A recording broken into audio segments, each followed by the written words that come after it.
Good morning, my pretties. Long time no talk. Yeah, obviously lots of stuff's been going on. Obviously in the world, lots of stuff's been going on, especially in the United States right now. Not really going to get into all that. Don't feel like going political and starting my Monday off with a headache.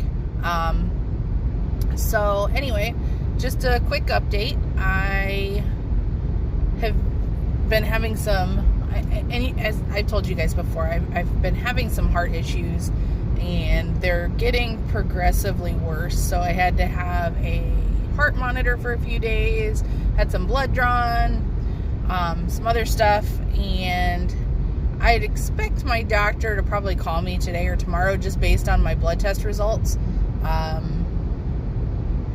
But it doesn't look good. They tested for some hormone that is an indicator of heart failure, and my hormone that indicates heart failure is elevated. So that's pretty scary. And why do people have to turn in front of me? Wouldn't bother me if my new car wasn't a manual. But yeah, so anyway, so dealing with that, my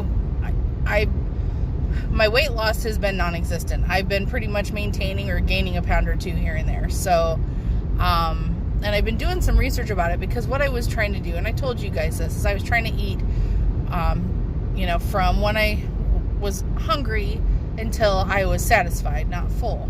And the last time I did it was early last year, and it worked really well. I lost 30 or 40 pounds. I don't even remember, but it worked real well. And I could pretty much eat what I wanted. I just had to be cognizant of whether I was actually hungry or not, and not eat for celebration or entertainment or comfort or whatever. So this time around, it's not working. I feel like I've been eating less, but I am not losing any weight. And like I said, gaining a pound or two here and there. And so I've been doing some research, and from what I can gather, when you eat a lot of flour and a lot of sugar, that can mess up your hunger hormones, which are ghrelin and leptin.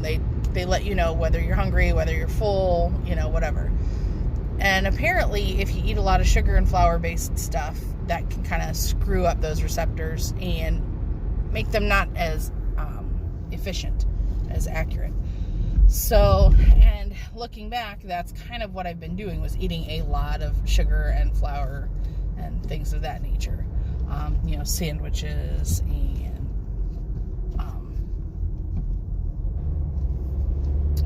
I'll admit it, I'm a candy junkie, cookies, things of that nature. So, I think what I'm going to have to do, and actually also from what I read, this problem with appetite regulation occurs more predominantly in people with metabolic disease, people with diabetes, and people with insulin resistance. So, as of right now, I know I have 2 out of the 3, so, there's that. So, it looks like I'm going to have to pretty much cut out my sugar and my flour, which I would say is fine, but it's not, just because I've become so accustomed to eating a lot of that stuff, and that's what I crave, and that's when I think I'm hungry. That's, the first thing my brain says, we want that. So, I'm going to have a, bit of a crappy time cutting that out, at least until my hunger signals have straightened themselves out. But then again, I also think it's probably not really good for anyone anyway.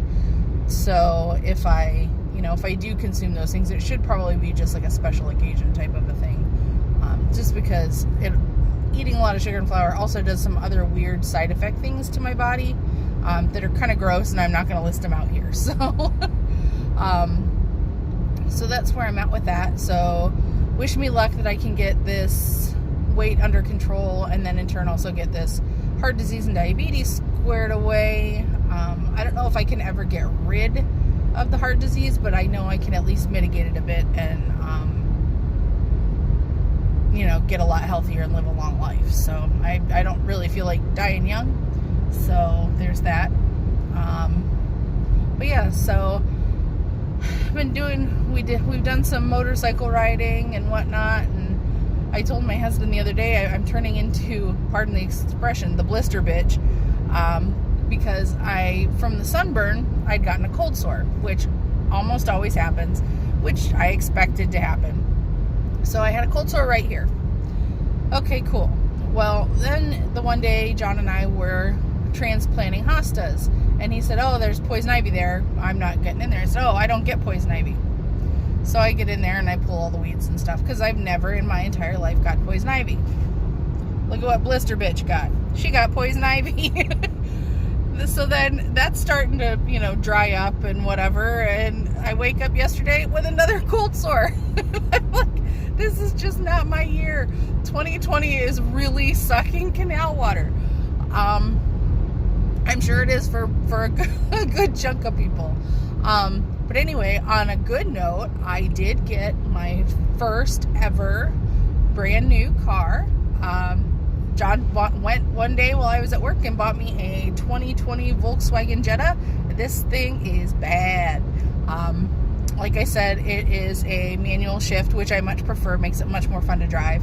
And it's a zippy little car, and it's got some fun doodads with like the electronics and stuff, and yeah, I'm loving this car. It's not my Jeep, which is okay.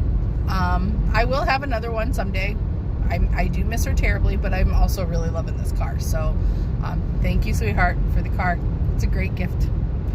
But anyway,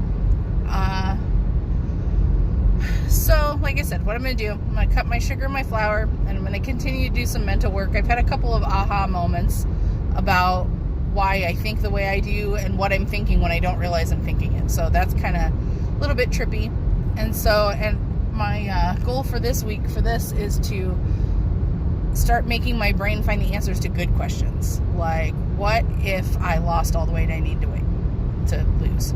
And let my brain chew on that for a while instead of asking it negative questions and rhetorical questions and questions that don't really serve me. So anyhow, I hope you all have a fabulous day. It is absolutely beautiful out, and it's supposed to get warmer, so that's a good thing. If any of you are headed into any of the cities or the suburbs where there is planned rioting and all that stuff, please be safe. Be aware of your surroundings. Don't take any unnecessary chances. Yeah, please just be careful. And man, pray for our country. Pray for our leaders. Pray for each other. Because I do fully believe that, and this is going to sound really kind of like 70s activist, but whatever. But I really do believe the establishment wants the people divided. I believe that they want people of different ethnicities to fight and not come together, because if we come together and we are unified, we are powerful, and then the establishment will have to remember who's actually in charge here. So, love your fellow Americans, guys. No matter what color they are, no matter what language they speak, we got to come together.